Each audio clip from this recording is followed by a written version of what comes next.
Hey guys, what's going on? This is Andrew here today, and we're going to be discussing why I stay away from high-end phones nowadays. I got my first smartphone when I was in the 6th grade, and that phone was the iPhone 4S. Although that sounds like an awesome thing to have gotten in the 6th grade, it was actually quite a mess. The phone was basically an upgrade from the iPod Touch 4th generation that I was using, and I got this while the iPhone 5 was the newest phone, as well as only being a half year before the 5S. The reason it was quite a mess is because the battery life was terrible, apps would crash, and overall I felt like I had a better experience on my iPod Touch. Things got so bad that eventually I had to upgrade only 6 months into having the phone, and the phone that I finally upgraded to was the brand new iPhone 5S. For the first year, this thing was an absolutely spectacular device. The battery was great, it was a powerhouse for games, and it overall was just a perfect piece of technology that I didn't have any problems with. Well, that was until I upgraded to the newest version of iOS roughly a year later.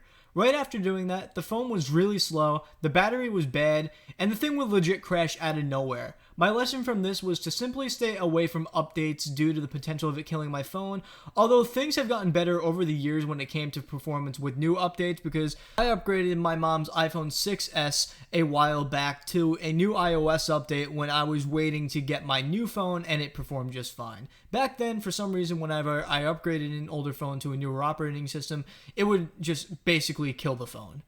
Somewhere down the line, it was finally time for me to upgrade from the thing, and instead of going for another iPhone, I decided to go for something that my brother and dad had been using for a year, and that was the Droid Turbo. What I didn't realize was that the day that I got the phone, it was also the same day that the Droid Turbo 2 was releasing, and of course, the dumbass at the Verizon store failed to tell me that.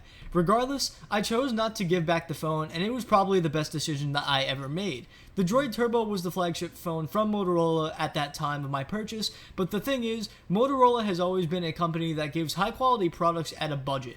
Without realizing, this was actually my first phone that was considered a budget phone. This also happened to be my first experience with an Android phone, although I had experience with a Samsung Galaxy tablet, which technically was Android. The first things that I noticed were that there were upsides and downsides to the camera. It allowed for 4K video, but you weren't able to record in 60 FPS. The stabilization was also not the greatest, but the overall picture and video quality was outstanding on the back camera. On the other hand, the front camera wasn't too great. When it came to the screen, it was a really nice looking 1440p one, and the hardware behind the phone was perfect for handling games and apps at that resolution. So how long did that phone last exactly? I believe more than it should have. Nothing was slowing me down for all the time that I had it, and it still works pretty well to an extent when I power it up for certain tasks, even to this day once in a while.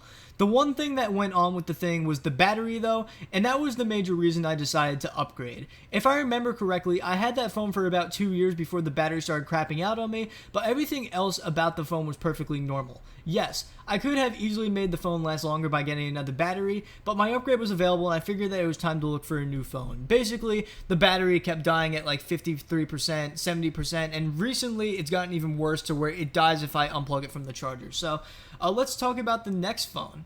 Since I had an amazing experience with the Droid, I decided to jump on another Motorola phone. My younger brother had the Moto G6 and my friend had the Moto Z. Since they both had great experiences with it, I figured that I might as well get the one that was the mid-range phone, so I picked the Moto X4.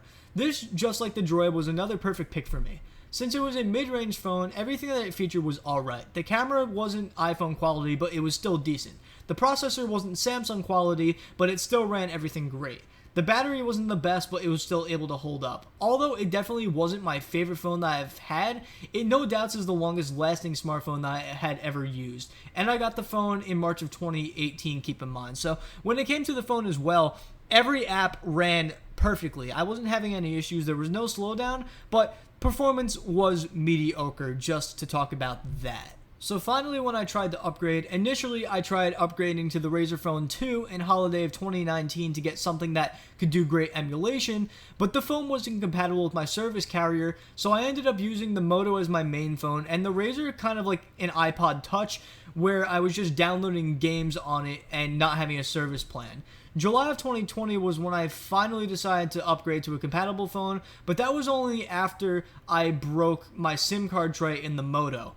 Everything else about the phone was working perfectly fine up until then, and I feel like I could have been still using it as my primary phone if I didn't make that mistake. Anyway, my phone that I got as an upgrade was the iPhone SE 2020, which is currently my primary phone. I decided to jump back on Apple this time around, considering that I already had 2 other Android phones as backups, and apps tended to get better support on iOS. What usually kept me away from getting an iPhone ever again was the price tag, but the SE was only $400 at launch for the 64GB model, and that made it a no-brainer purchase for me since it was a budget price tag for a very powerful device. This thing had I think it was the same processor as the iPhone 11.